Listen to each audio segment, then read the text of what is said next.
بسم الله الرحمن الرحيم. الحمد لله رب العالمين والعاقبة للمتقين ولا عدوان على الظالمين. ماكو مقلعين magacaygu marka hore waa Saad Abdisaaq Maxamed ku magac dheer Abwaan Januune oo ka mid ah dhalinyarada reer Puntland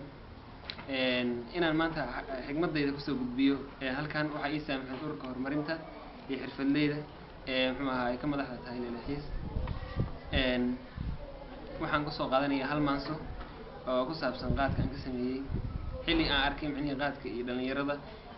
sidoo uu saameynta ku leeyahay waa kan gabaygayga wuxuu leeyahay maansadeedu waxay leedahay waxaan iri qaadowna daa warnada qaad waad ka darantahay nadaa qud ibliis baad tahay nadaa qud xaraana tahay nadaa qaadow dhalintii dalkeenii qaadiray la jiifan adiga awgaa nadaa qaadow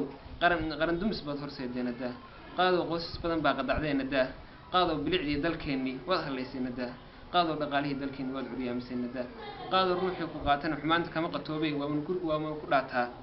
qaadow ruuxii ku qaatana xumaanta kama qatoobuna ku dhaataa qaadow ruuxii ku waayana qaflad buu galaayo qabri iyo xisaab iyo maxasuusta awga ma xiriirsho awga qows iyo qaraabiyo ma xiriirsho awga qaadow ruuxii ku waayana qaan buu galaayo dakharaa la jeexa qaadow saddex baa ehel u tahay baan qori iyo qaxooti iyo qabyaalad. Assalaamu calaykum waraxmatullaahi wabarakaatu.